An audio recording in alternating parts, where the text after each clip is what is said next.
Hello everyone.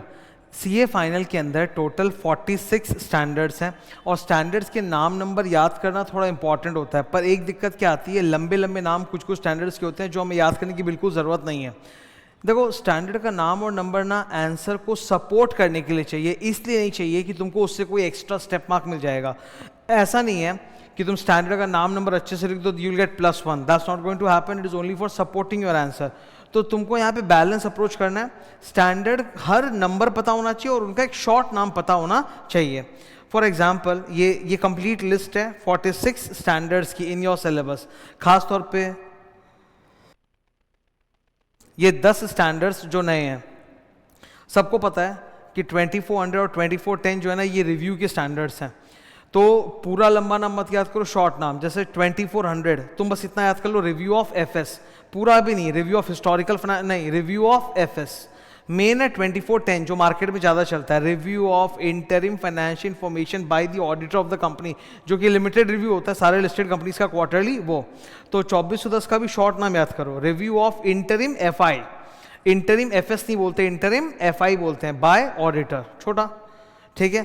3400 prospective financial, ये खुद ही छोटा है, prospective financial information, prospective FI, जिसमें प्रोजेक्शन आता है, फोरकास्ट आता है।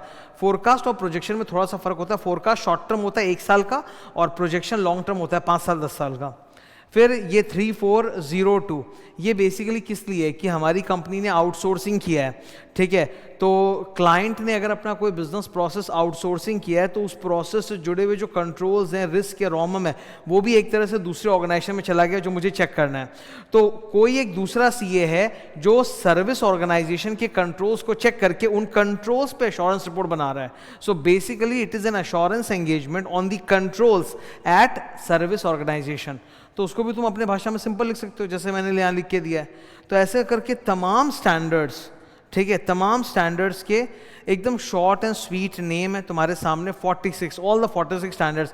इसको अगेन मैं बोलूँगा दीवार पर पेस्ट करो और रोज़ देखोगे ना तो ये पूरे के पूरे नाम याद हो जाएंगे। हमारे सिलेबस में ये सारे स्टैंडर्ड्स हैं, ठीक है। उनका चैप्टर रेफरेंस भी वहाँ पर लिखा हुआ है, कौन सा स्टैंडर्ड किस चैप्टर में। तो 11 चैप्टर्स जो फाइनल ऑडिट में आते हैं, 11 चैप्टर्स में हर प्रत्येक चैप्टर के अंदर अलग अलग स्टैंडर्ड्स हैं। कुछ स्टैंडर्ड्स का कवरेज बहुत डीप में है, कुछ स्टैंडर्ड्स का कवरेज बहुत शैलो है, पर टेक्निकली सारे स्टैंडर्ड्स हैं।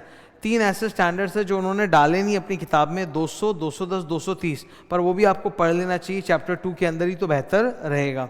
तो आज का ये जो मतलब गाइडेंस था, इसका मकसद था बेसिकली टू टेल यू कि don't take botheration of learning the full long name of the standards, you just need to learn the number of the standards, कि ये नंबर पे ये है और उसका 2-3 वर्ड में कॉन्सेप्ट, कि बस उतना बोल दो। वो ना लिखोगे तो खराब है और लिखोगे तो भी एक्स्ट्रा मार्क्स नहीं है। तो एक बैलेंस्ड अप्रोच सही रहता है, उससे क्या होता है, लॉन्ग टाइम याद रहता है, ठीक है। So that was my lesson for you today, thank you.